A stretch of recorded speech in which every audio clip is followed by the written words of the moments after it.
Hey everyone, my name is Boris. I'm here to run the Roundtable on performance and scale. We don't have a roundtable, but whatever.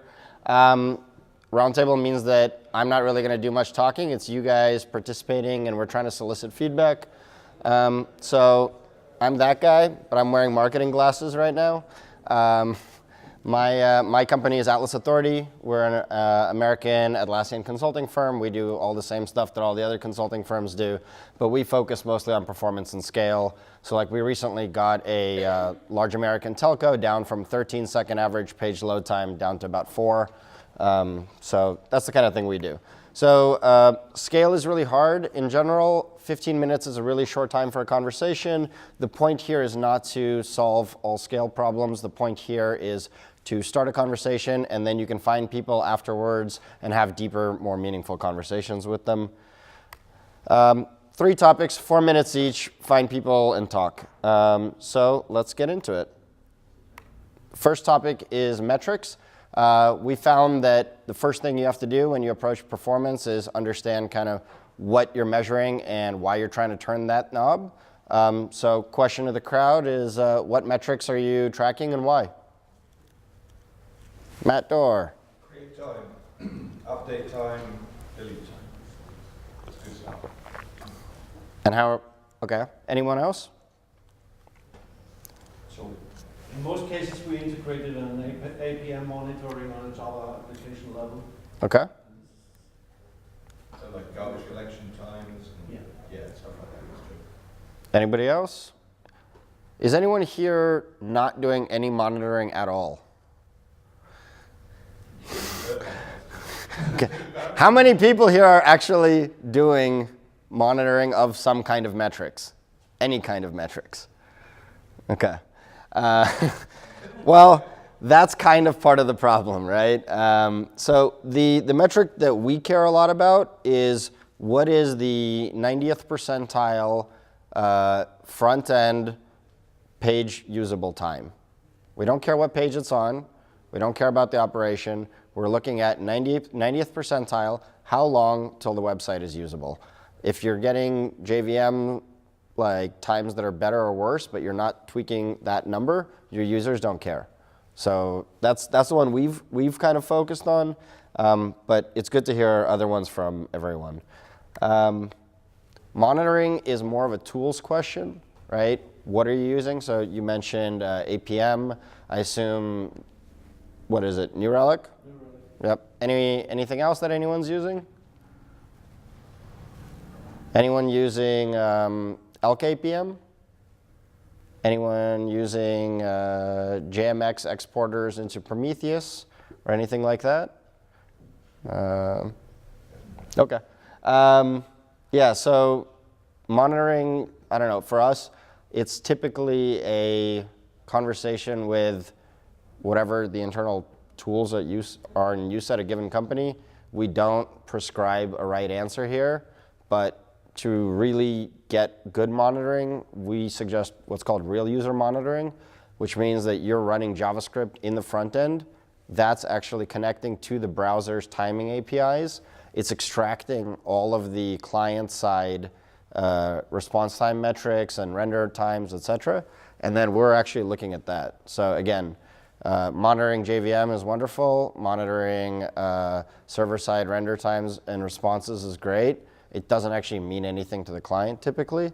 So it's the easiest one to start with, but we generally encourage people to build and build and build on top of that.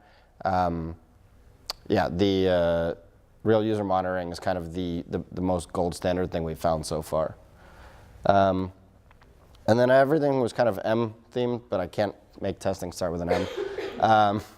So how are you guys doing load and scale testing is the other part of the question. Is anyone doing load and scale testing? Yes, we win. Is anyone using like JMeter or JPT, especially for like plugin vendors, maybe JPT, E3 for Confluence related stuff? Okay, so yeah, you guys are like half the hands went up when I listed the specific tools. Say again? There you go. What country are you from? Germany? Ah, come on. It's like half the crowd. It's like you're at home. Okay, this thing's getting too hot. What our solution has been, and it's a proprietary thing, so not really a sales pitch, but a sales pitch.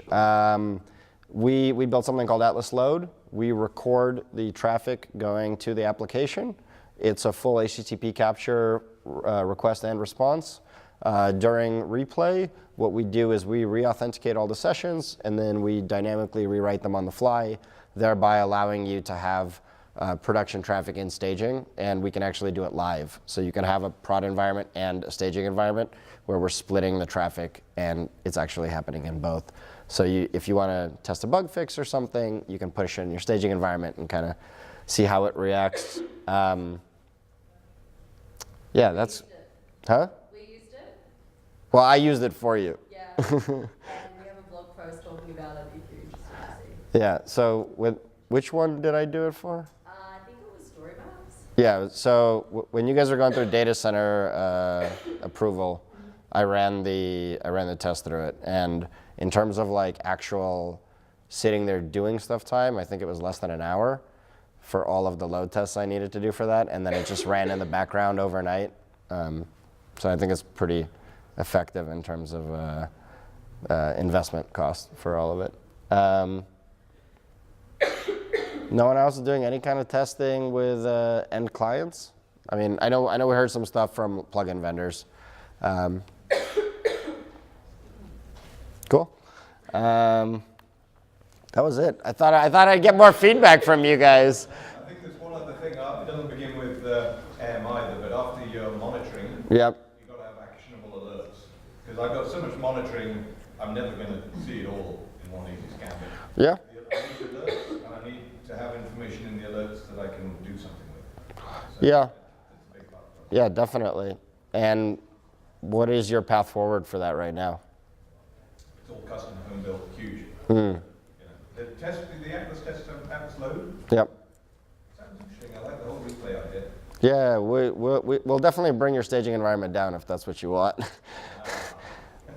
We can parallelize replays and we can speed them up. So if the recording, let's say, was an hour, we can replay it in. It's actually my big vulnerable part in a Jira upgrade at the moment. Is Yeah. I don't have a good way to test the load on my UAT, my staging instance. And we've been bitten before, so I'd rather not be bitten again.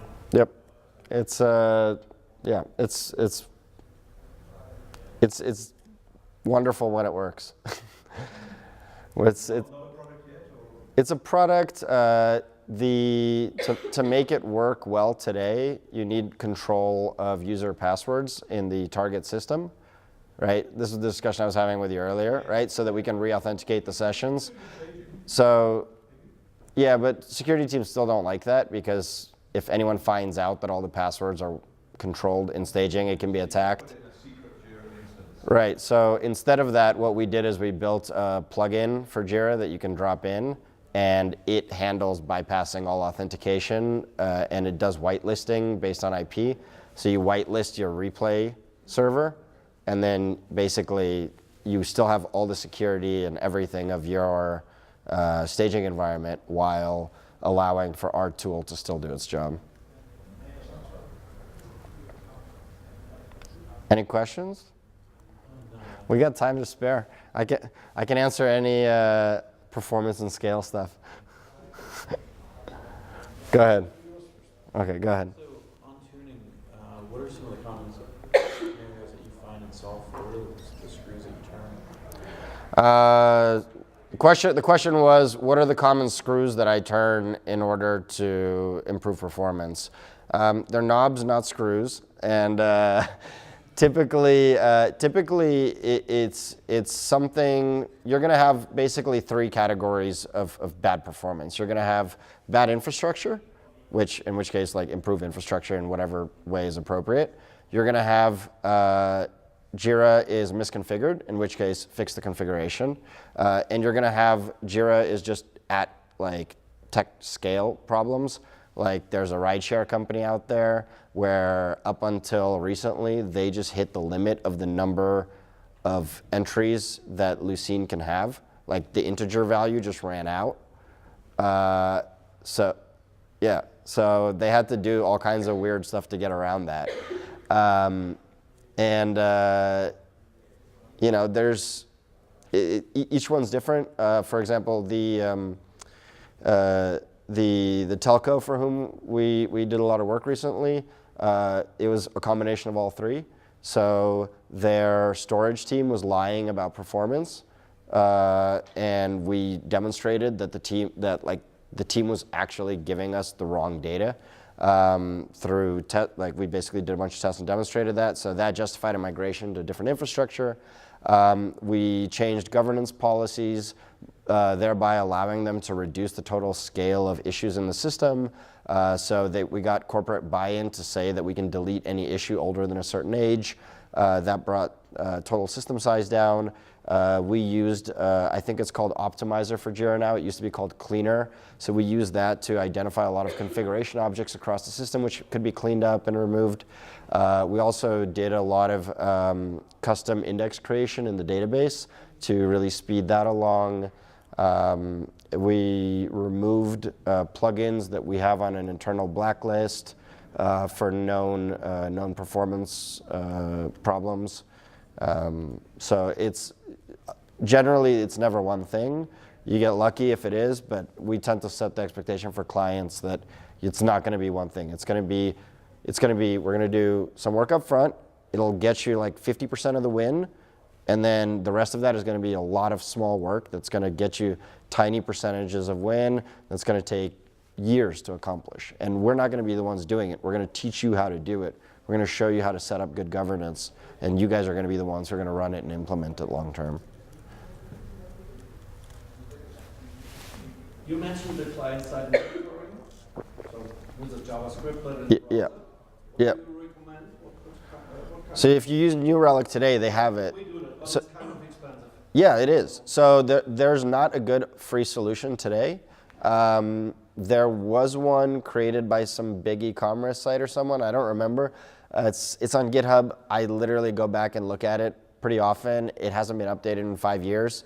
I think if someone wants to try and be the next open source real-time user monitoring thing, there's definitely a gap in the market. But yeah, there's not a good solution right now. Internally, we want to analyze. We're looking at Elk APM, and I believe they've recently released real user monitoring. Just because Elk is universal, and you can kind of manage costs a little bit better there. But yeah, there's not a great answer. So for example, with one of our hedge fund clients in New York, they had a mandate to switch everything internal to be Prometheus. And we found some open source thing which basically acts as a real user monitoring that then feeds into Prometheus. But again, it hasn't been updated, it hasn't been maintained, and we made the recommendation not to put it in because the long-term maintenance cost of it was too unpredictable. Any other questions? Rock on.